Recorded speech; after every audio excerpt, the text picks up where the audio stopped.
Eu estava de pé na cozinha, com o celular tremendo na minha mão, lendo aquela mensagem pela terceira vez. Mãe, não desperdice comida. Deixei as sobras de ontem na geladeira para você comer. Minhas pernas fraquejaram.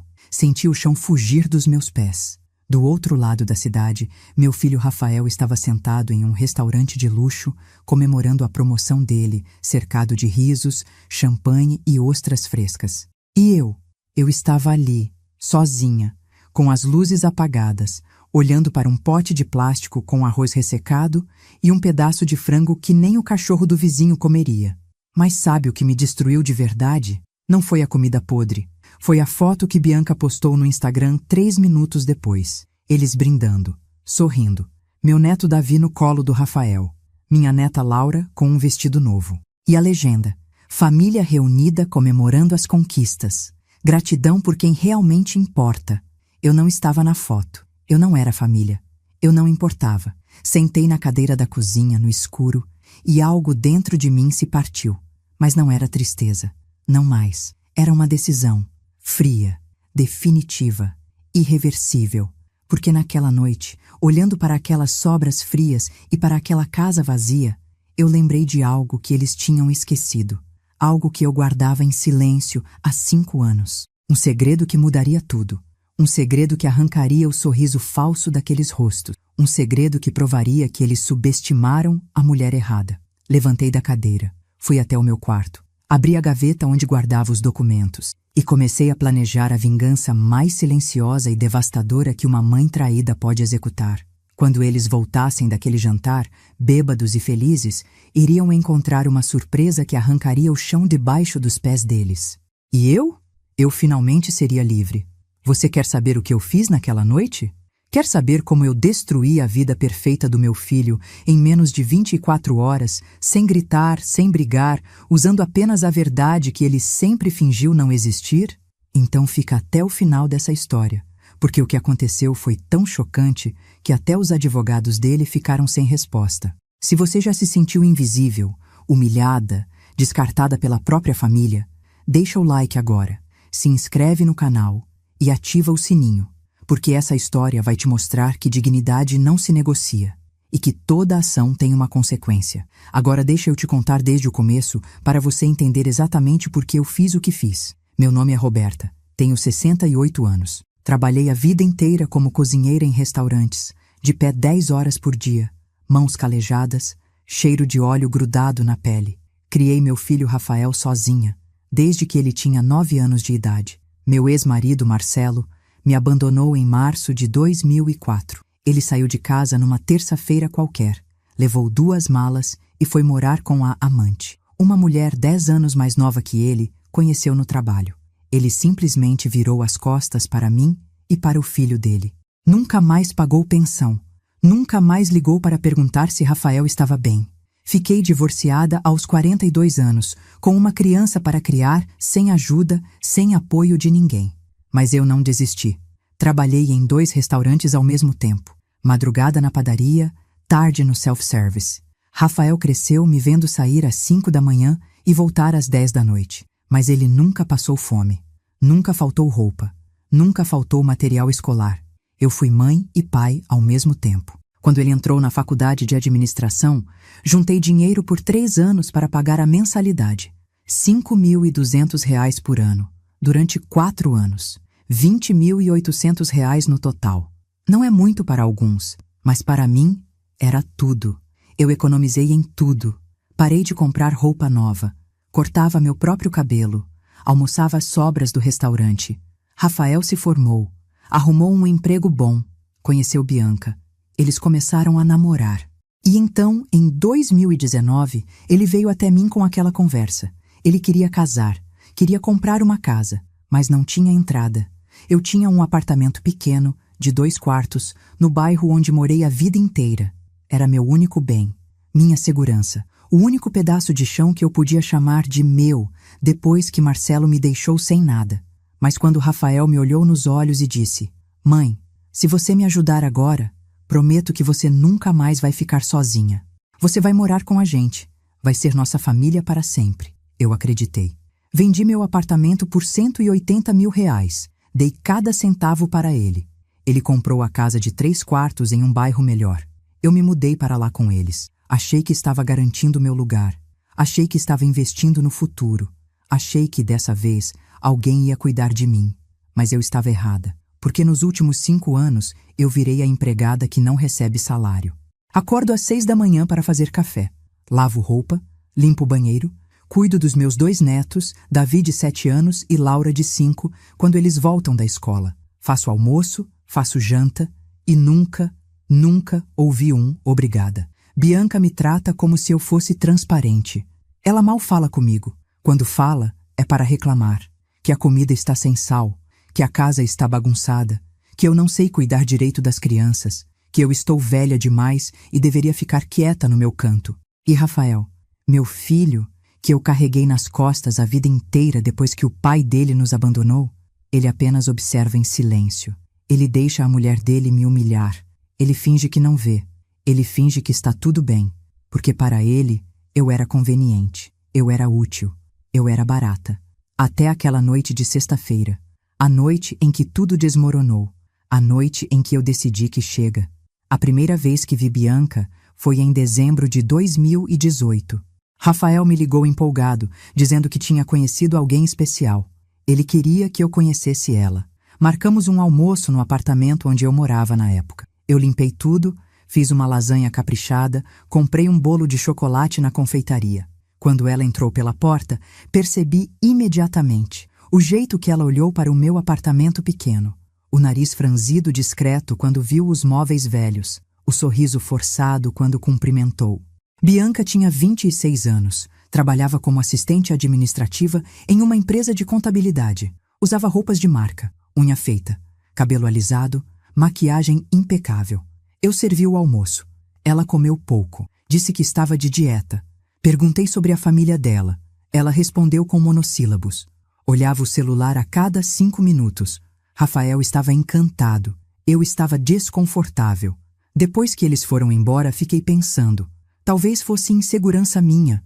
Talvez ela fosse apenas tímida. Dei o benefício da dúvida. Afinal, meu filho estava feliz. E eu só queria ver ele feliz. Mas nos meses seguintes, os sinais ficaram mais claros. Quando eu ligava para Rafael, ele dizia que estava ocupado. Quando eu sugeria um almoço, ele inventava desculpa. Bianca nunca me convidou para nada. Nem para conhecer os pais dela, nem para tomar um café. Eu simplesmente não existia no mundo dela. Rafael começou a falar diferente. Usava palavras que não usava antes. Reclamava do bairro onde eu morava. Dizia que era perigoso, que eu deveria me mudar. Mas nunca ofereceu ajuda. Só críticas. Em uma das poucas vezes que consegui ver ele, comentei.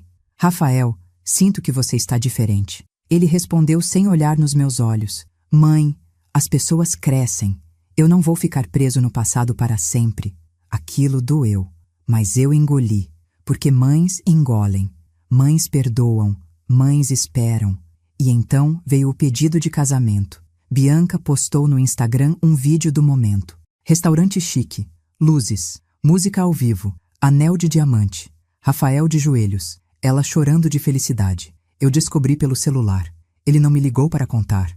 Não me mandou mensagem. Eu soube junto com os outros 900 seguidores dela. Liguei para parabenizar. Rafael atendeu apressado. Obrigado, mãe. A gente conversa depois, tá? Estamos comemorando aqui.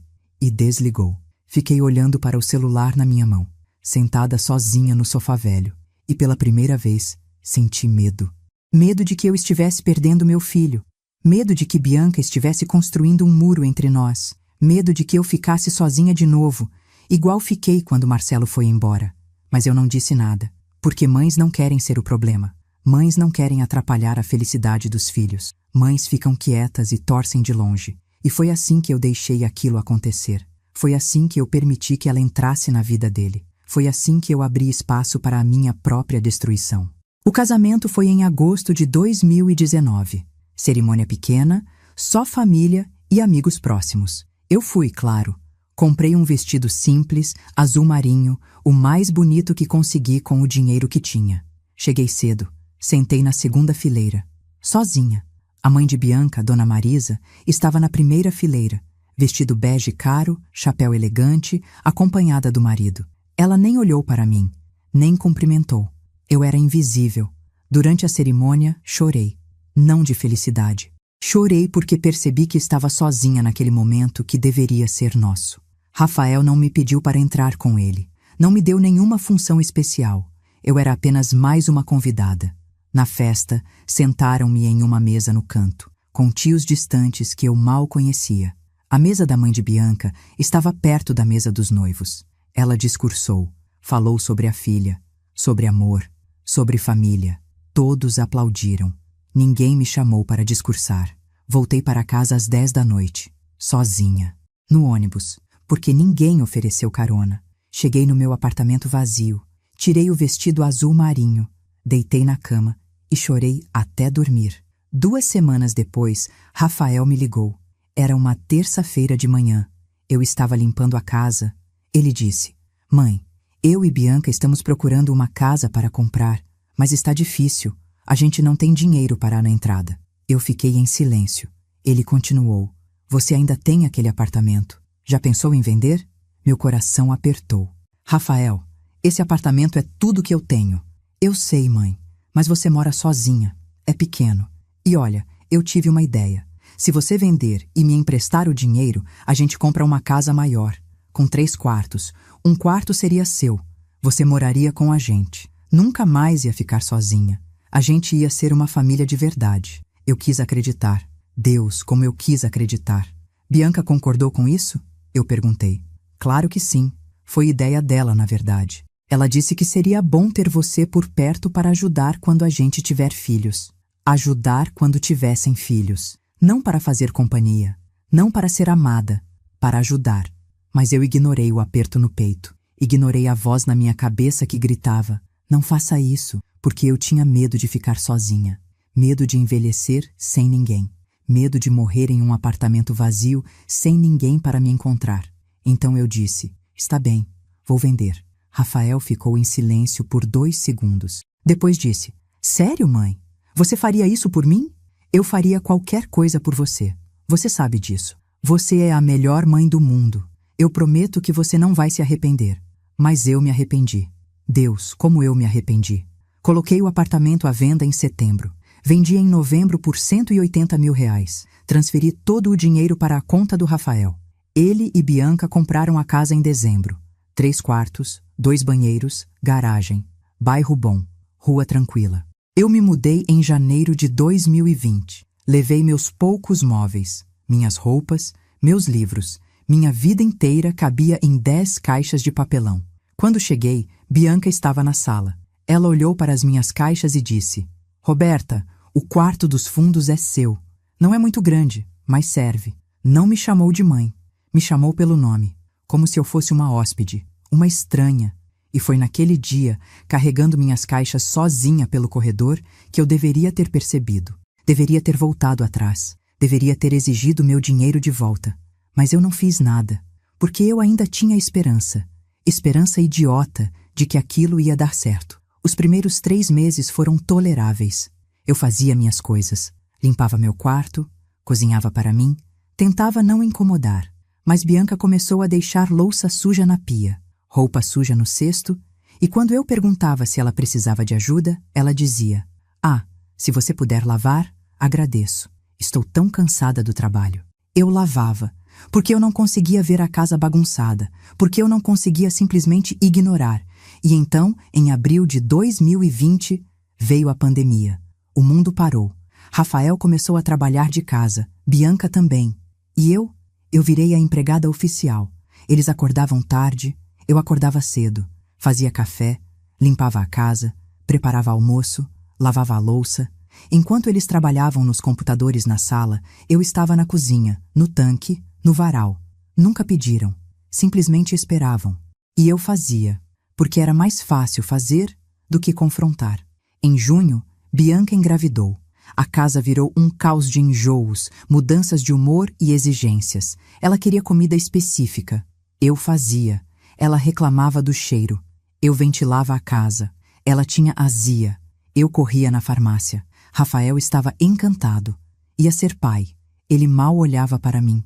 Estava completamente absorvido pela gravidez da esposa. E eu estava ali, servindo, invisível. Davi nasceu em fevereiro de 2021. Lindo, saudável. Eu chorei quando peguei ele no colo pela primeira vez. Pensei, agora vai melhorar. Agora eu vou ter um propósito. E eu tinha. Mas não era o propósito que eu imaginava. Bianca não queria acordar de madrugada. Então, eu acordava. Esquentava a mamadeira, trocava fralda, ninava. Enquanto ela dormia no quarto com a porta fechada, eu estava na sala com o neto nos braços, exausta, aos 63 anos, sem dormir direito há semanas. Quando Davi começou a chorar de cólica, Bianca gritou do quarto: "Roberta, faz alguma coisa, eu preciso dormir." Não era me ajuda, por favor. Era uma ordem, como se eu fosse funcionária. Rafael nunca interveio, nunca disse: "Bianca, fala direito com a minha mãe."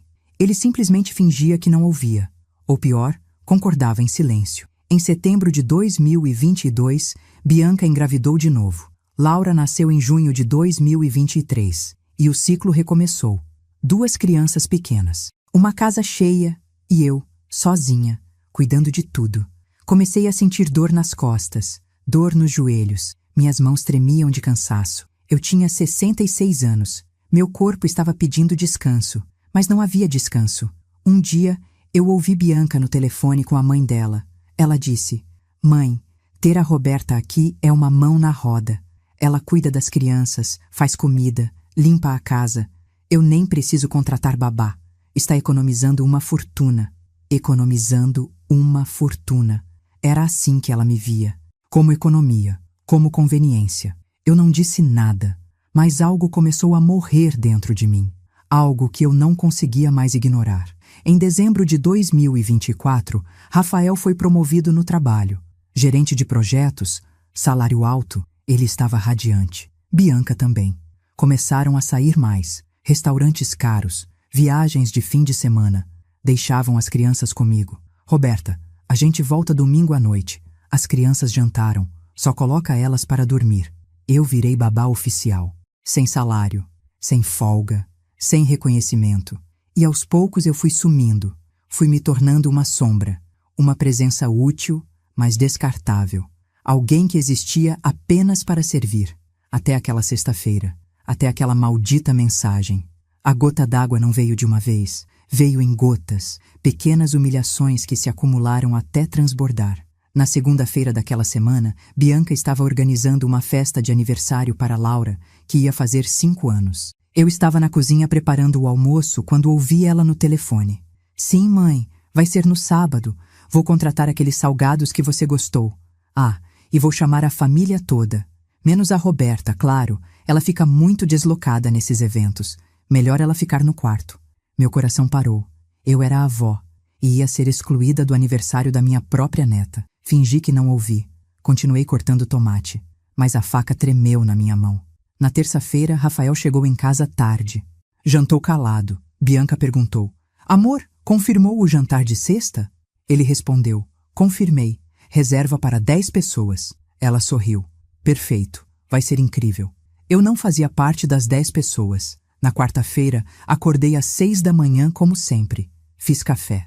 Preparei o café da manhã das crianças. Quando Rafael desceu, ele olhou para a mesa e disse: "Mãe, você esqueceu de comprar aquele pão integral que eu gosto." Não disse bom dia.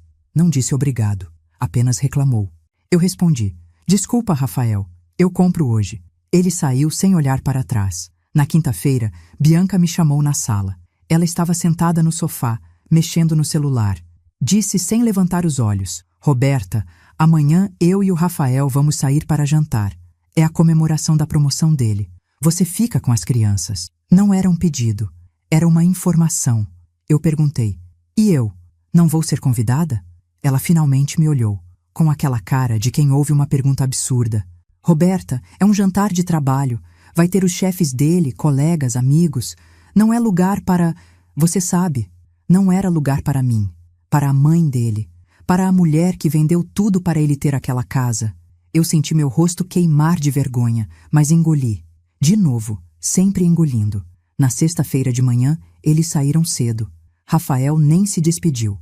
Bianca gritou do carro: "Roberta, as crianças almoçam ao meio-dia. Não esquece." Fiquei sozinha com Davi e Laura. Brinquei com eles. Fiz almoço. Dei banho. Coloquei para dormir. Às 7 da noite sentei no sofá, exausta. Peguei o celular. E foi quando vi a foto no Instagram de Bianca. Eles estavam em um restaurante chique. Mesa enorme, velas, taças de vinho, decoração cara. Rafael no centro, sorrindo. Bianca ao lado dele, deslumbrante. Os amigos ao redor. Os 2 filhos, Davi e Laura, também estavam lá, vestidos como príncipes. Eles tinham levado as crianças. Eles mentiram para mim.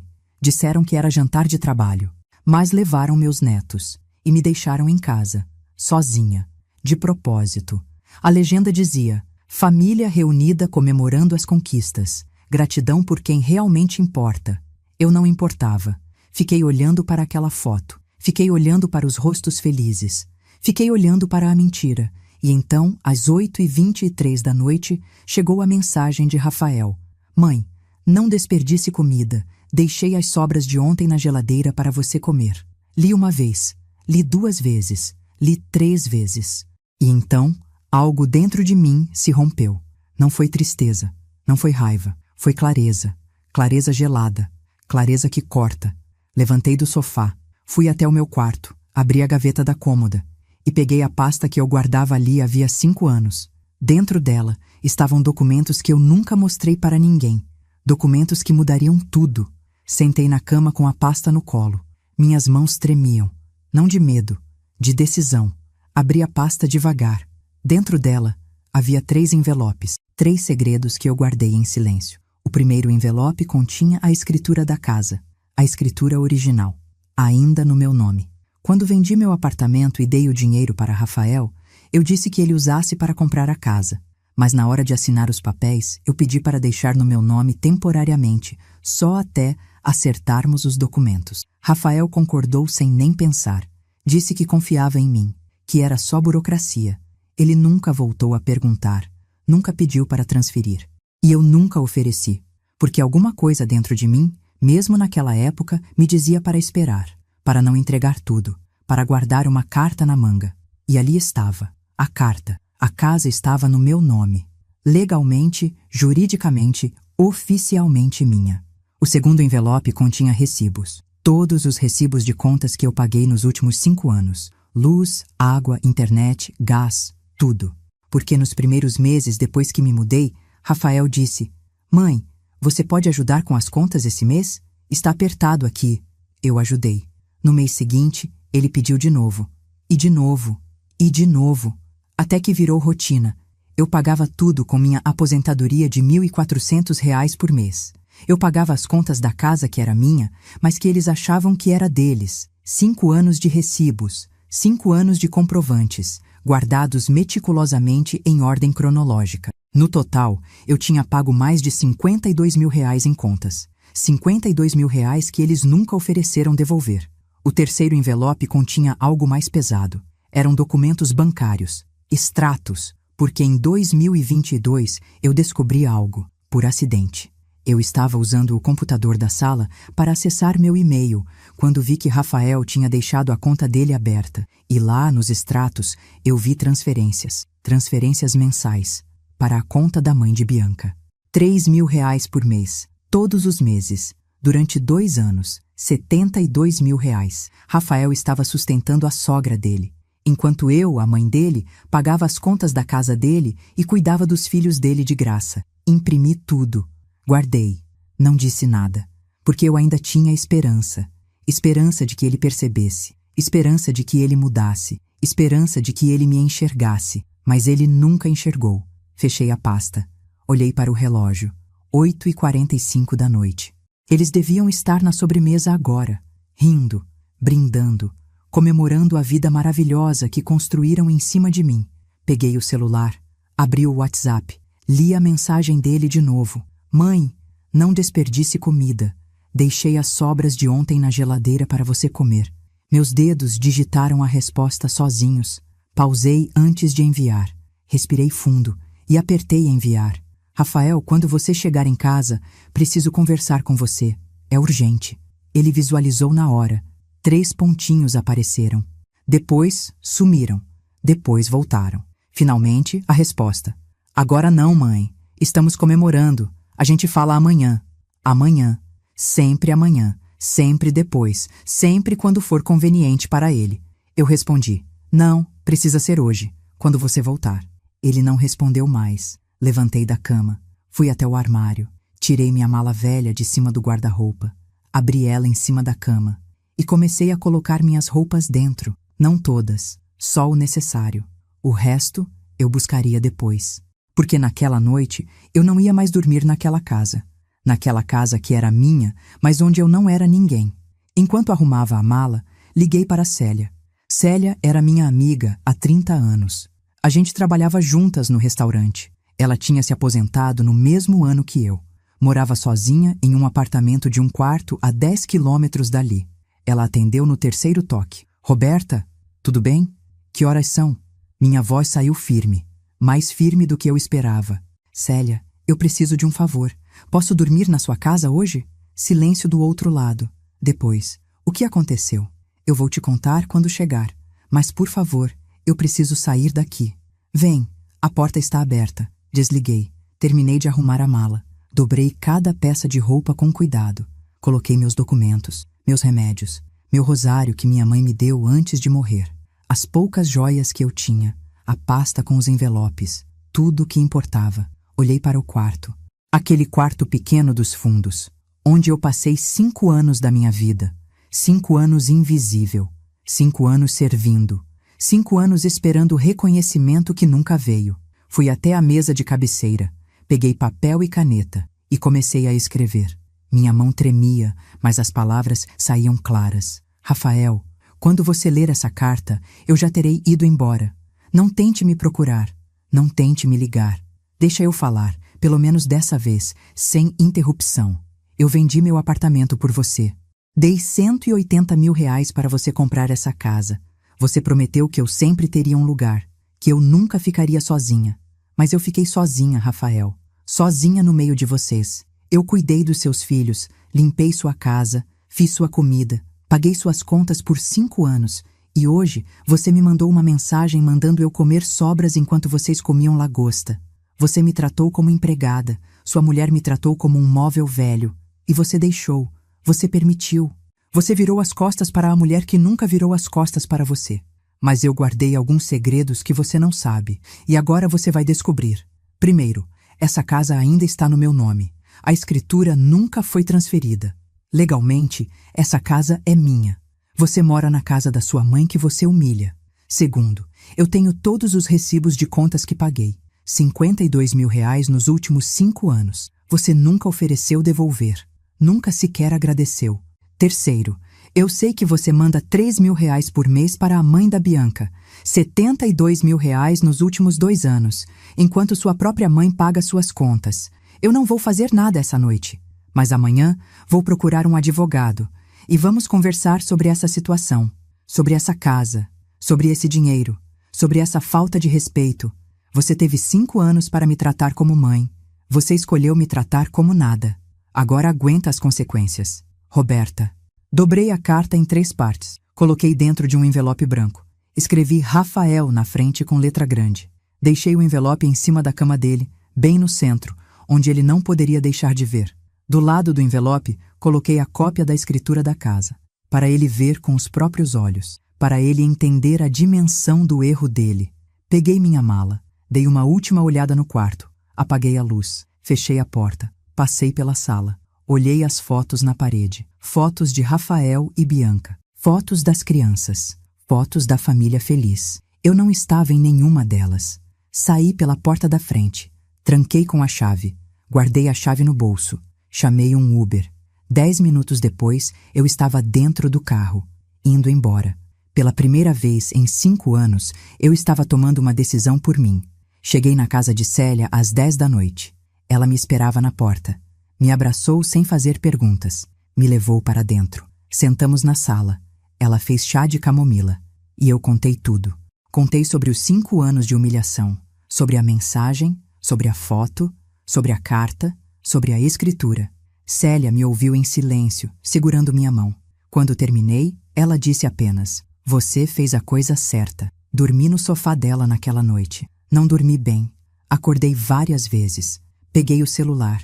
15 chamadas perdidas de Rafael, 23 mensagens. Não li nenhuma. Não ouvi os áudios. Bloqueei o número. No sábado de manhã, acordei às 7. Tomei café com Célia. Ela perguntou: "O que você vai fazer agora?" Eu respondi: "Vou procurar um advogado." Célia conhecia um, Dr. Mário, advogado de família, escritório pequeno, mas competente. Ela ligou para ele. Expliquei a situação. Ele disse: "Venha segunda-feira às 9 da manhã. Traz todos os documentos." Passei o fim de semana na casa de Célia. Na segunda-feira, fui ao escritório do Dr. Mário. Um homem de 60 anos, cabelos grisalhos, óculos redondos. Ele me recebeu com gentileza. Sentei na frente dele. Coloquei a pasta na mesa. Abri. Mostrei tudo. A escritura, os recibos, os extratos bancários mostrando as transferências para a sogra.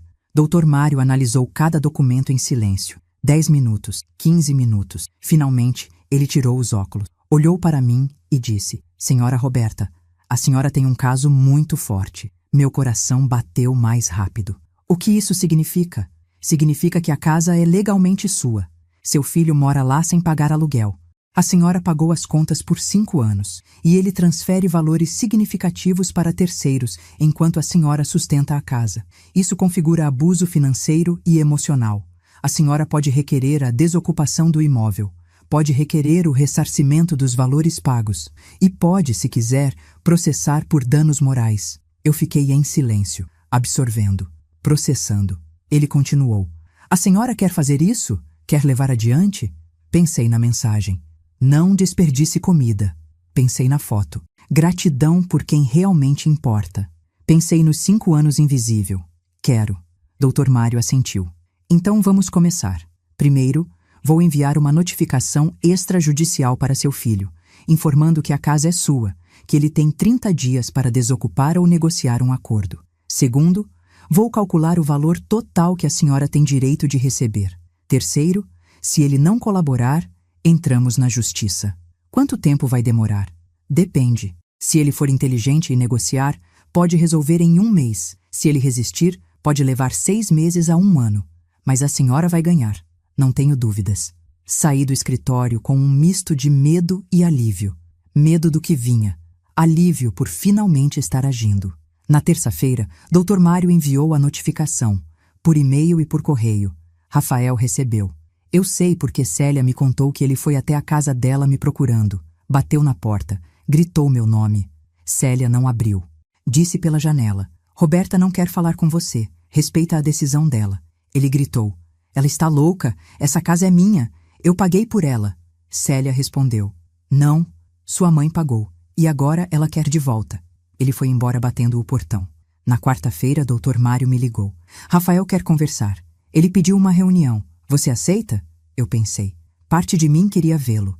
Parte de mim queria ouvir o que ele tinha a dizer. Mas a parte mais forte de mim sabia que ele só queria me manipular, como sempre fez. "Aceito, mas tem que ser no seu escritório, com você presente. Eu não falo com ele sozinha." "Perfeito." Marquei para sexta-feira às 2 da tarde. Passei os dias seguintes nervosa, ensaiando o que ia dizer, imaginando a cara dele, me preparando para não ceder, para não voltar atrás. Sexta-feira chegou. Vesti minha melhor roupa, passei batom, prendi o cabelo, olhei no espelho. Eu parecia diferente, mais firme, mais inteira. Célia me acompanhou até o escritório. Chegamos 5 minutos antes. Rafael já estava lá, sentado na recepção. Quando me viu, levantou. Tentou se aproximar. "Mãe, que bom que você veio. A gente precisa conversar sobre esse mal-entendido." Mal-entendido. Ele chamou 5 anos de humilhação de mal-entendido. Não respondi. Entrei na sala do Dr. Mário. Rafael entrou atrás. Sentamos. Eu de um lado, ele do outro. Dr. Mário no meio. Rafael começou: "Mãe, eu não entendo o que está acontecendo. Por que você foi embora daquele jeito? Por que você está fazendo isso?" Respirei fundo. "Você realmente não entende, Rafael?" "Não, a gente te tratou bem. Te demos um lugar para morar. Você faz parte da família." Eu ri. Um riso amargo. "Eu faço parte da família? Rafael, você me deixou em casa sozinha enquanto levava todo mundo para jantar. Me mandou comer sobras. Me excluiu do aniversário da minha neta. Me usou como empregada por 5 anos. E você acha que me tratou bem?" Ele ficou vermelho. "Mãe, Aquele jantar era importante. Tinha pessoas do trabalho. Não era lugar para você. Mas era lugar para seus filhos? Para sua esposa?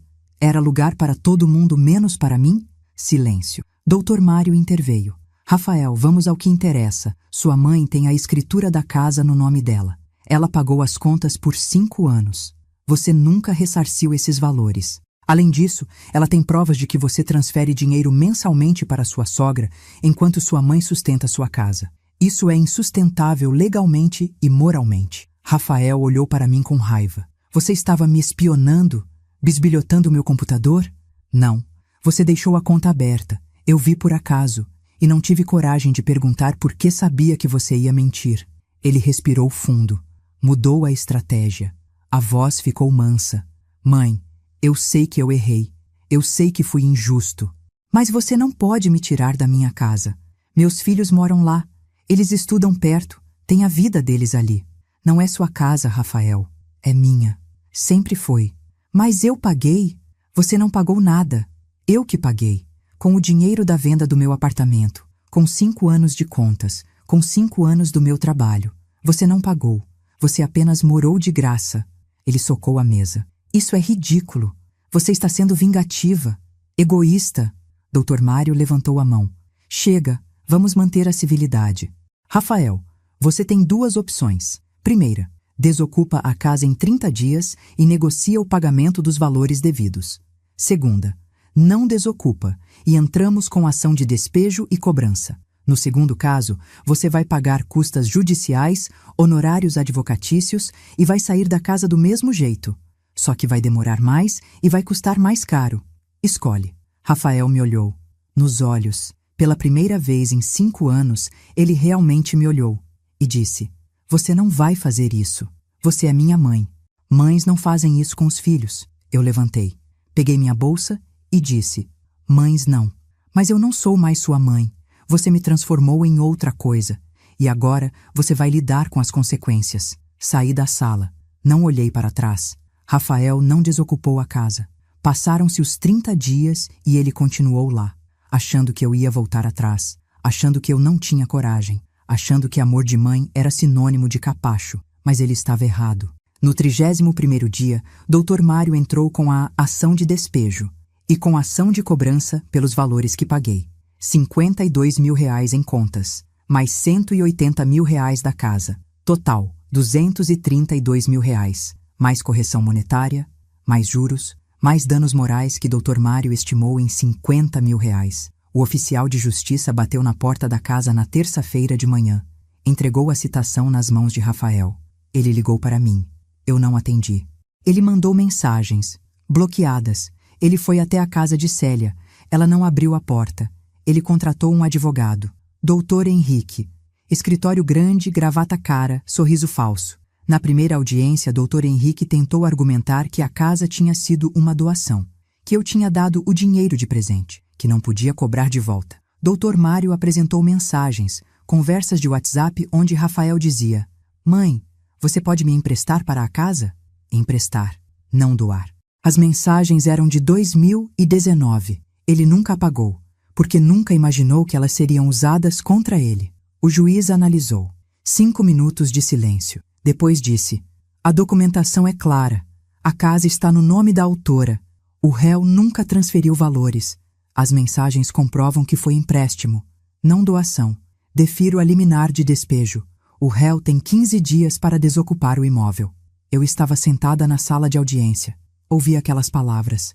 E pela primeira vez em meses respirei fundo, aliviada, vitoriosa. Rafael olhou para mim do outro lado da sala, com ódio nos olhos, como se eu fosse a vilã, como se eu tivesse feito algo errado. Ele levantou, saiu sem dizer nada. Bateu a porta. Dr. Mário sorriu para mim. Parabéns, dona Roberta. A senhora ganhou. Mas eu ainda não tinha ganhado tudo, porque ainda tinha a cobrança, ainda tinha o dinheiro, e ainda tinha a justiça moral que eu precisava. Saí do fórum com Célia ao meu lado. Ela disse, você está bem? Eu olhei para o céu. O sol estava forte, o ar estava quente, e eu me senti leve pela primeira vez em anos. Estou bem. 2 semanas se passaram. Rafael tentou pedir reconsideração. Negado. Tentou pedir mais prazo. Negado. O juiz foi claro. 15 dias para sair, sem exceções. No 14º dia, ele ligou. Dessa vez, do número de Bianca. Eu atendi sem pensar. Erro meu. A voz dela veio chorosa do outro lado. Roberta, por favor. A gente não tem para onde ir. As crianças vão ter que sair da escola. Isso é desumano. Eu respondi, calma. Bianca, vocês tiveram 5 anos para me tratar como gente. Vocês escolheram me tratar como nada. Agora, lidem com as consequências. Ela gritou. Você é uma velha amarga, egoísta, está destruindo sua própria família. Eu desliguei. Bloqueei o número dela também, porque eu não precisava mais ouvir, não precisava mais engolir, não precisava mais ser pequena para caber no espaço que eles me davam. No 15º dia, um sábado de manhã, Rafael e Bianca saíram da casa. Contrataram um caminhão de mudança. Levaram os móveis deles, as roupas, os brinquedos das crianças, tudo. Eu não estava lá, mas Dr. Mário estava, representando meus interesses. Ele me ligou quando eles saíram. Acabou. A casa está vazia, está segura. Você pode voltar quando quiser. Mas eu não queria voltar. Não ainda, porque aquela casa ainda tinha a energia deles. Ainda cheirava a humilhação. Ainda guardava memórias que eu precisava apagar. A ação de cobrança continuou. Rafael tentou argumentar que não tinha dinheiro para pagar. Dr. Henrique apresentou documentos mostrando dívidas, financiamentos, gastos altos, tentando provar que Rafael estava quebrado. Mas Dr. Mário era esperto. Ele pediu acesso aos extratos bancários completos. O juiz deferiu. E quando os extratos chegaram, a verdade apareceu. Rafael ganhava R$ 11.000 por mês. Gastava 4.000 em aluguel do apartamento novo onde estavam morando. 3.000 para a mãe de Bianca, ainda. 2.000 em cartão de crédito. Sobravam 2.000. Não era muito, mas era alguma coisa. Dr. Mário argumentou. Meritíssimo. O réu tem condições de pagar, tem renda, tem bens, tem um carro no valor de R$ 60.000. Solicito o bloqueio de bens e a penhora do veículo para garantir a dívida. O juiz concordou. Na semana seguinte, o carro de Rafael foi apreendido. Um Chevrolet Onix preto, ano 2022. Ele ficou sem transporte. Precisou pegar ônibus para trabalhar. Igual eu fiz a vida inteira. Bianca postou nos stories do Instagram uma foto preta com a frase Deus sabe de todas as injustiças. Muita gente curtiu. Muita gente comentou Força, amiga. Mas eles não sabiam da história toda. Não sabiam que a injustiça era deles, não minha. Uma prima distante me ligou. Tia Mariana, irmã do meu ex-marido Marcelo. Ela disse, Roberta, o que você está fazendo com o Rafael? Ele é seu filho. Isso não se faz. Eu respirei fundo. Expliquei a situação. Tia Mariana ouviu em silêncio. Quando terminei, ela disse, eu não sabia. Me desculpa. Você está certa. Mas a maioria das pessoas não sabia. A maioria ouvia a versão de Rafael. A versão onde ele era a vítima. Onde eu era a mãe cruel que expulsou o filho de casa. Onde eu era a vilã. Deixei falarem, porque quem me conhecia sabia a verdade. E quem não me conhecia, não importava. Em agosto, o juiz determinou que Rafael pagasse os R$ 232.000 em parcelas. R$ 5.000 por mês durante 46 meses. Quase 4 anos. Se atrasasse uma parcela, o valor total seria cobrado de uma vez e ele poderia ter o salário bloqueado. Rafael não tinha escolha. Assinou o acordo, com raiva, com revolta, mas assinou. Dr. Mário me ligou naquela tarde. Dona Roberta, acabou. A senhora ganhou tudo. A casa é sua. O dinheiro vai ser pago. E ainda tem os 50.000 de danos morais que o juiz vai julgar em breve. Eu chorei ao telefone. Não de tristeza, de alívio, de justiça, de dignidade recuperada. 2 semanas depois, o juiz julgou os danos morais. Ele leu o processo completo, leu as mensagens, leu os depoimentos e concedeu R$ 30.000. Não os 50 que pedi, mas 30.000. Porque, segundo o juiz, ficou evidente o abuso emocional, a exploração da força de trabalho e a humilhação sistemática da autora. O réu se aproveitou da vulnerabilidade da mãe e da condição de idosa para obter vantagens financeiras e serviços gratuitos. Isso é inaceitável. R$ 30.000 que Rafael teria que pagar separadamente, em 12 parcelas de R$ 2.500. Quando saí do fórum naquele dia, parei na calçada, olhei para o céu azul Senti o vento no rosto. E pensei, eu consegui. Eu realmente consegui. Célia me esperava na esquina. Ela perguntou, e então? Eu sorri. Sorri de verdade. Ganhei tudo. Ela me abraçou e nós choramos juntas. Choramos de felicidade, de justiça, de recomeço. Porque aquilo não era só sobre dinheiro. Não era só sobre a casa. Era sobre dignidade. Era sobre provar que eu importava, que eu tinha valor, que eu merecia respeito. E agora, finalmente, eu tinha provado. Nos meses seguintes, acompanhei de longe o desmoronamento da vida de Rafael e Bianca. Não porque eu procurava saber, mas porque as pessoas me contavam. Porque em uma cidade pequena, todo mundo fica sabendo de tudo. Tia Mariana me ligou em setembro. Ela disse, Roberta, você soube que a Bianca perdeu o emprego? Eu não sabia. Tia Mariana continuou. Ela foi demitida. Parece que estava distraída demais, chegando atrasada, não rendia no trabalho. O chefe não aguentou. Sem o salário de Bianca, a situação financeira deles piorou. Rafael precisou pedir adiantamento no trabalho. Precisou vender coisas. A televisão grande da sala, o videogame dos meninos. Até as joias de Bianca foram para o penhora. Em outubro, a mãe de Bianca, Dona Marisa, cortou relações com eles, porque Rafael não conseguia mais mandar os 3.000 mensais. E quando ele explicou o motivo, quando contou sobre o processo, sobre a dívida, Dona Marisa ficou furiosa. Furiosa com ele por ter escondido que a casa não era dele. Furiosa por ter colocado a família em risco. Dona Marisa disse, segundo me contaram, vocês enganaram todo mundo. Vocês viviam uma vida de mentira. Eu não quero mais saber de vocês. E fechou a porta na cara deles. Bianca entrou em depressão. Parou de postar no Instagram. Parou de sair. Parou de arrumar o cabelo. Uma conhecida que a viu no mercado me disse, Roberta, ela está irreconhecível. Magra, cabelo desgrenhado, olheiras profundas. Eu não senti pena. Senti apenas que a justiça estava sendo feita. Não por mim, pela vida, pela consequência natural das ações deles. Rafael, por outro lado, tentou manter a pose. Continuou indo ao trabalho. Continuou fingindo que estava tudo bem. Mas as pessoas no trabalho começaram a notar. Ele estava mais irritado, mais estressado, menos produtivo. Em novembro, ele foi rebaixado. Voltou para a posição anterior. Perdeu o aumento da promoção. O salário caiu de 11.000 para 8.500 reais por mês. E com as parcelas que ele precisava pagar para mim, sobrava quase nada.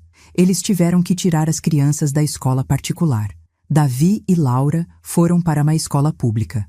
Não que escola pública seja ruim, mas para Bianca, que sempre se gabou da escola cara dos filhos, aquilo foi uma humilhação. Uma vizinha do prédio onde eles moravam me contou que ouvia brigas constantes, gritos, choro, portas batendo. O casamento deles estava desmoronando. E eu não tinha pena, porque eles construíram aquele castelo em cima de mim. E quando eu saí de baixo, o castelo desabou.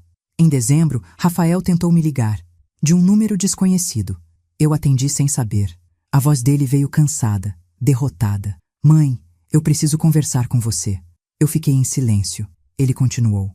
Eu sei que eu errei. Eu sei que fui injusto. Mas, por favor, me perdoa. Reduza as parcelas. Eu não estou conseguindo pagar tudo. As crianças estão sofrendo. Eu respirei fundo e disse, Rafael, você teve 5 anos para fazer diferente. 5 anos para me tratar com respeito. Você escolheu não fazer. As crianças estão sofrendo? Sinto muito, mas a culpa não é minha. É sua. Você criou essa situação. Agora você resolve. Mãe, por favor, não me chama de mãe. Você perdeu esse direito quando me mandou comer sobras enquanto você comia lagosta. Quando me deixou em casa sozinha. Quando me usou como empregada. Eu não sou mais sua mãe, Rafael. Eu sou apenas a mulher que você deve pagar. E você vai pagar até o último centavo. Desliguei. Bloqueei o número. E não olhei para trás. Porque dignidade não se negocia. Respeito não tem preço. E justiça, quando finalmente chega, precisa ser completa. Em janeiro de 2026, exatamente 1 ano depois que saí daquela casa, recebi a primeira parcela de Rafael. 5.000 reais depositados na minha conta. No dia certo. No valor certo. Olhei para o extrato no celular. Aquele dinheiro não era só dinheiro.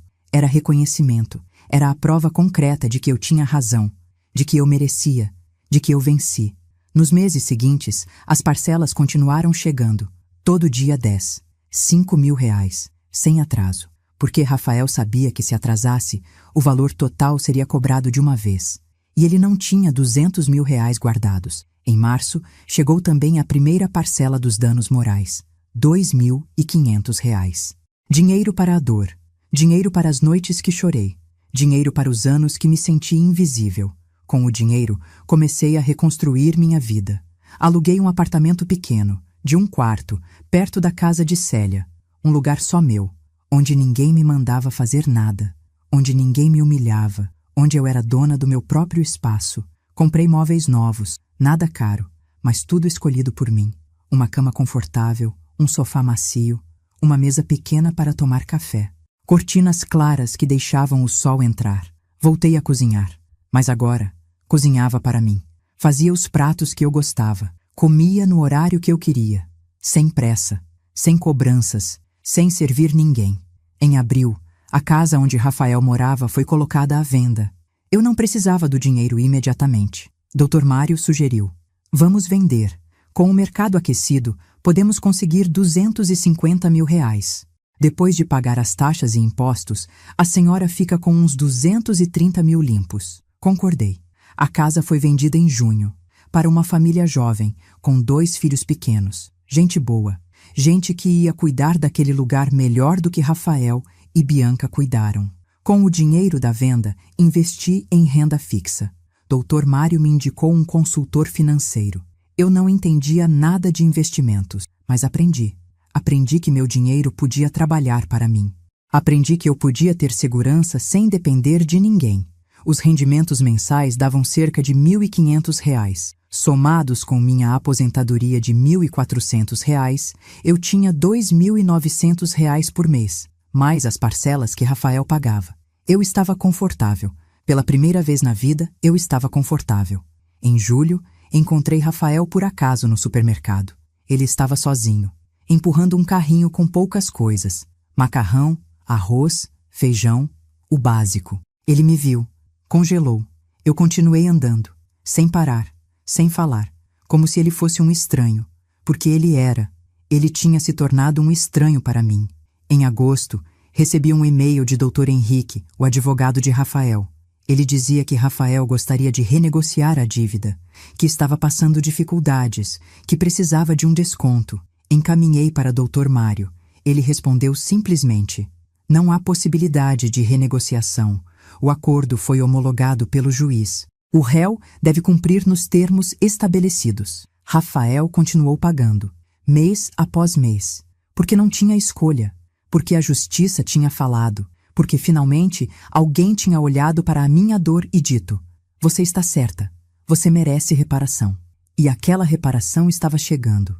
Todo dia 10, 5 mil reais, mês após mês, durante quase 4 anos. Até o último centavo, até a dívida completa estar paga, até eu finalmente estar inteira de novo. Em setembro de 2026, olhei ao redor do meu apartamento e percebi, eu estava feliz, feliz de verdade. Não aquela felicidade fingida que eu tentava sentir quando morava com Rafael, mas felicidade real, profunda, merecida. Acordava no horário que queria, tomava café devagar, assistia aos programas que gostava na televisão. Lia livros, fazia crochê, coisas simples que eu não tinha tempo de fazer antes, porque antes, meu tempo não era meu. Célia vinha almoçar comigo 2 vezes por semana. Nós cozinhávamos juntas, conversávamos sobre tudo, sobre a vida, sobre o passado, sobre o futuro. Ela me dizia: Roberta, você está diferente, mais leve, mais você. E ela estava certa. Eu estava me reencontrando. A Roberta que existia antes do casamento com Marcelo, antes da viuvez, antes de Rafael virar o centro da minha vida. Eu estava voltando a ser eu. Comecei a fazer aulas de dança sênior na igreja do bairro. Toda quinta-feira às 3 da tarde. Música brasileira, forró, samba, bolero. Eu dançava, ria, me divertia, sem culpa, sem peso. Fiz amigas novas. Dona Lúcia, 72 anos, viúva há 10. Dona Carmen, 65 anos, divorciada há 15. Mulheres que entendiam. Mulheres que tinham suas próprias histórias de superação. Nós nos apoiávamos, sem julgamento, sem cobranças. Em outubro, viajei pela primeira vez em 20 anos. Fui para a praia com Célia e as amigas da dança. 3 dias em Guarujá. Hotel simples, mas limpo e confortável. Acordei com o som do mar. Caminhei na areia. Comi peixe fresco. Assisti o pôr do sol. Célia tirou uma foto minha na beira da praia. Eu estava sorrindo. Um sorriso verdadeiro, sem máscaras. Olhei para aquela foto e mal me reconheci, porque eu parecia feliz. E fazia tanto tempo que eu não parecia feliz. Em novembro, reformei o apartamento. Pintei as paredes de amarelo claro, troquei as cortinas, coloquei plantas na varanda. Transformei aquele espaço pequeno em um lar, o meu lar. Parei de cozinhar em grandes quantidades, porque não precisava mais alimentar ninguém além de mim. Fazia porções pequenas, comida fresca, comida que eu gostava, sem sobras, sem desperdício. Comprei roupas novas, nada caro, mas roupas que me deixavam bonita. Roupas coloridas, vestidos floridos, blusas alegres, porque eu merecia me sentir bonita. Eu merecia me cuidar. Cortei o cabelo, um corte moderno, Chanel na altura do queixo. A cabeleireira disse: "A senhora ficou 10 anos mais jovem." E eu acreditei, porque me sentia mais jovem. Me sentia renascida. Em dezembro, fiz uma festa de Natal no meu apartamento. Convidei Célia, Dona Lúcia, Dona Carmen e mais 3 amigas da dança. Decorei a sala. Fiz rabanada, peru, farofa, arroz à grega. A mesa estava linda. Nós comemos, rimos, conversamos, brindamos. A vida, a amizade, a liberdade. E quando olhei ao redor daquela mesa, cheia de mulheres fortes e felizes, percebi, eu não precisava de Rafael, não precisava de Bianca, não precisava de ninguém que me fizesse sentir pequena. Eu tinha tudo o que precisava, eu tinha a mim mesma. E isso era suficiente. Em janeiro de 2027, 2 anos depois que saí daquela casa, recebi uma ligação. Era de um número que eu não conhecia. Hesitei, mas atendi. A voz do outro lado era pequena, infantil. Vó Roberta. Meu coração parou. Era Davi, meu neto, 8 anos agora. Davi? Minha voz tremeu. Vó, sou eu. Eu peguei o telefone da mãe escondido. Eu queria falar com você. Lágrimas encheram meus olhos. Meu amor, como você está? Eu sinto sua falta, vó. A senhora sumiu. Por que a senhora não mora mais com a gente? Respirei fundo, tentando não chorar. Davi, é complicado, mas não foi culpa sua, nem da Laura. Nunca foi culpa de vocês. O papai disse que a senhora ficou brava com a gente. Disse que a senhora não quer mais ver a gente. Meu coração se partiu. Não, meu amor, não é verdade. Eu amo vocês, sempre vou amar, mas eu não posso morar com vocês, não agora. A senhora pode vir me ver?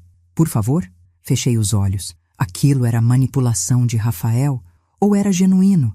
Eu não sabia, mas a voz daquele menino era real. A dor daquele menino era real. Davi, deixa eu conversar com seu pai. Eu vou tentar, está bem? Está. Eu te amo, vó. Eu também te amo, meu amor. Ele desligou. Fiquei segurando o celular, chorando, porque eu tinha esquecido. Eu tinha esquecido que Davi e Laura eram inocentes, que eles eram vítimas também. Liguei para Dr. Mário. Expliquei a situação. Ele disse: Roberta, você tem direito de ver seus netos. Isso se chama direito de convivência. Se Rafael impedir, podemos entrar com um pedido judicial. Eu não quero mais processos. Eu não quero mais brigas.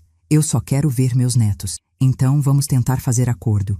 Vou enviar uma carta para o advogado dele, propondo visitas quinzenais, aos sábados, em local neutro, um parque, por exemplo. Rafael aceitou, porque sabia que se recusasse, eu poderia entrar na justiça de novo. E ele não queria mais problemas. O primeiro encontro foi em fevereiro, no Parque Ibirapuera, um sábado de manhã ensolarado. Cheguei às 10 horas. Davi e Laura estavam sentados em um banco com Rafael. Quando me viram, Davi correu. Me abraçou forte. Laura, mais tímida, veio devagar. Mas veio. Eu me ajoelhei. Abracei os dois. Chorei. Rafael ficou de longe, observando. Não se aproximou. Não falou comigo. E eu não falei com ele. Mas nossos olhos se cruzaram por um segundo. E ali, naquele olhar, havia algo. Talvez vergonha. Talvez arrependimento. Talvez nada. Passei 3 horas com os meninos. Brincamos. Comemos pipoca. Andamos no parque. Eles me contaram sobre a escola nova, sobre os amigos, sobre a vida deles. Quando chegou o meio-dia, Rafael se aproximou. Está na hora de ir, Davi protestou. Já, papai? Rafael foi firme. Sim, vamos. Eles se despediram. Me abraçaram de novo. Prometeram voltar no próximo sábado. E voltaram, a cada 15 dias, religiosamente. E aos poucos, eu reconstruí minha relação com meus netos. Não da forma que eu queria, não morando com eles, não vendo eles crescerem diariamente, mas do jeito possível, do jeito que preservava minha dignidade, do jeito que não me colocava de volta na posição de servir, do jeito que me respeitava. Em abril de 2027, conheci seu Antônio. Ele tinha 70 anos, era viúvo há 5, ex-bancário aposentado. Nos conhecemos nas aulas de dança da igreja. Ele era tímido, educado, gentil. Depois da aula, ele me abordou. Desculpe incomodar, mas você dança muito bem. Eu sorri. Obrigada, você também. Começamos a conversar. Sobre música, sobre dança, sobre a vida. Ele me acompanhou até o ponto de ônibus. Ofereceu carona? Eu aceitei. No caminho, conversamos mais. Ele tinha 2 filhos, ambos casados, morando longe. Ele morava sozinho em um apartamento há 5 anos, desde que a esposa morreu de câncer. Ele não era perfeito. Tinha barriga, tinha cabelos brancos, tinha rugas, mas tinha algo mais importante. Tinha gentileza, tinha respeito, tinha educação. No sábado seguinte, ele me convidou para tomar café depois da aula. Aceitei. Fomos em uma padaria do bairro. Pedimos café com leite e pão na chapa. Conversamos por 2 horas. Ele me contou sobre a esposa, sobre o casamento de 40 anos, sobre a saudade. Eu contei sobre Marcelo, sobre o abandono, sobre Rafael, sobre tudo. Ele me ouviu sem julgar, sem interromper. E no final, disse apenas: "Você é uma mulher muito forte." Começamos a nos ver com frequência. Não era namoro. Ainda não. Era companhia. Era amizade que florescia devagar. Em junho, ele me convidou para jantar na casa dele. Eu hesitei, mas fui. Ele cozinhou. Macarrão ao molho branco, salada, vinho. Não era sofisticado, mas era feito com carinho. Depois do jantar, sentamos no sofá. Ele colocou música, bossa nova, e nós conversamos até meia-noite, sobre tudo, sobre nada, simplesmente aproveitando a companhia um do outro. Quando fui embora, ele me levou até em casa, e na porta do meu prédio ele disse: "Roberta, eu gostaria de te ver de novo. Se você quiser, é claro." Eu sorri. Eu quero. E foi assim que começou. Sem pressa, sem pressão, sem expectativas irreais. Apenas 2 seres humanos que tinham sofrido, que tinham cicatrizes, que tinham histórias e que decidiram dar uma chance um ao outro. Em agosto, ele me pediu oficialmente em namoro. Estávamos na praça, sentados em um banco, vendo as crianças brincarem. Ele segurou minha mão e disse: "Roberta, eu sei que nós não somos jovens. Eu sei que a vida já nos machucou. Mas eu gostaria de tentar de novo, com você." Eu olhei para aquele homem. 70 anos, olhos gentis, sorriso sincero, e percebi. Ele não queria me salvar. Ele não queria que eu cuidasse dele. Ele só queria estar comigo, por quem eu era. Respondi: "Eu também quero tentar." Ele sorriu. E nós ficamos ali, de mãos dadas, sem palavras, apenas sentindo. Sentindo que talvez, apenas talvez, a vida ainda tivesse coisas boas guardadas para nós. Porque nunca é tarde. Nunca é tarde para recomeçar. Nunca é tarde para ser feliz. Nunca é tarde para ser amada do jeito que você merece. Em outubro de 2027, 3 anos depois que saí daquela casa, ouvi notícias sobre Rafael e Bianca. Não porque eu procurei, mas porque a vida em cidade pequena é assim. As notícias chegam. Tia Mariana me ligou. Ela disse: "Roberta, você soube que o Rafael e a Bianca se separaram?" Meu coração não saltou. Não senti alegria. Não senti tristeza. Senti apenas nada. Não sabia. Pois é. Ela saiu de casa. Foi morar com uma amiga. Deixou as crianças com ele. Disse que não aguenta mais. Que o casamento acabou. Que tudo está uma bagunça. Bianca tinha desistido. Depois de anos construindo uma vida de aparências, ela tinha desistido. E agora, Rafael estava sozinho, com 2 crianças, com as contas, com as dívidas, com as parcelas que precisava me pagar. Tia Mariana continuou: "Ele está desesperado, Roberta. Não consegue dar conta de tudo. O trabalho, as crianças, a casa, ele está magro, pálido, exausto. E eu deveria sentir pena? Deveria me oferecer para ajudar? Não, porque ele criou aquela situação. Ele escolheu humilhar a própria mãe. Ele escolheu construir uma vida baseada em mentiras e aparências. Agora, ele colhia as consequências. Que pena, eu disse. E não tinha ironia na minha voz. Era genuíno. Eu sentia pena. Não o suficiente para voltar, mas sentia. Em novembro, encontrei Bianca no mercado. Ela estava diferente. Cabelo mal cuidado, roupa simples, rosto cansado. Ela me viu. Abaixou a cabeça. Tentou desviar, mas algo dentro de mim me fez chamá-la. Bianca. Ela parou. Virou. Olhou para mim com medo. Como você está? Eu perguntei. Ela ficou em silêncio por segundos. Depois a máscara caiu. Estou destruída, Roberta. Eu perdi tudo. O casamento, a vida que eu tinha, a mãe, tudo. Você construiu aquela vida em cima de mim. Era questão de tempo até desmoronar. Ela assentiu. Lágrimas escorreram. Eu sei que fui horrível com você. Eu sei que te tratei mal. E eu sinto muito. Aquele pedido de desculpas chegou tarde, anos tarde, mas chegou. Bianca, eu não vou fingir que está tudo bem, porque não está. Você me machucou, me humilhou, me usou, mas eu te perdoo, não porque você merece, mas porque eu mereço paz. Ela chorou mais. Obrigada. Eu continuei andando, sem olhar para trás, porque perdoar não significa voltar. Perdoar não significa esquecer. Perdoar significa liberar o peso e seguir em frente. Rafael continuou pagando as parcelas. Todo mês, sem atraso. Em 2029, a dívida estaria quitada e nós não teríamos mais nenhuma ligação além dos netos. Ele nunca pediu desculpas, nunca admitiu que errou, mas as ações dele diziam tudo. A vida dele desmoronou, o casamento acabou, a carreira estagnou. Ele estava sozinho, pagando, literalmente pagando pelo que fez. E eu estava livre, livre da dor, livre da humilhação, livre da necessidade de aprovação deles. Eu estava finalmente, genuinamente, completamente livre. Hoje é março de 2028. Tenho 70 anos. Moro no meu apartamento. Namoro seu Antônio. Vejo meus netos a cada 15 dias. Tenho minhas amigas, tenho minha dança, tenho minha vida. Acordo todos os dias e agradeço. Agradeço por ter tido coragem de sair. Agradeço por ter procurado justiça. Agradeço por não ter desistido de mim. Porque poderia ter desistido. Poderia ter ficado naquela casa. Poderia ter engolido mais 5, 10, 15 anos de humilhação. Até não aguentar mais. Até adoecer. Até morrer invisível. Mas não fiquei. Saí, lutei, venci. Minha vida não é perfeita. Tenho dias difíceis. Dias que sinto falta de como as coisas poderiam ter sido. Dias que olho para trás e choro pelo tempo perdido. Mas a maioria dos dias é boa. A maioria dos dias eu acordo feliz. A maioria dos dias eu me olho no espelho e gosto do que vejo. Uma mulher forte. Uma mulher digna. Uma mulher que se recusou a ser capacho. Seu Antônio me trata bem. Ele me respeita. Pede minha opinião. Valoriza minha companhia. Nós não moramos juntos. Nem pretendemos. Cada um tem seu espaço.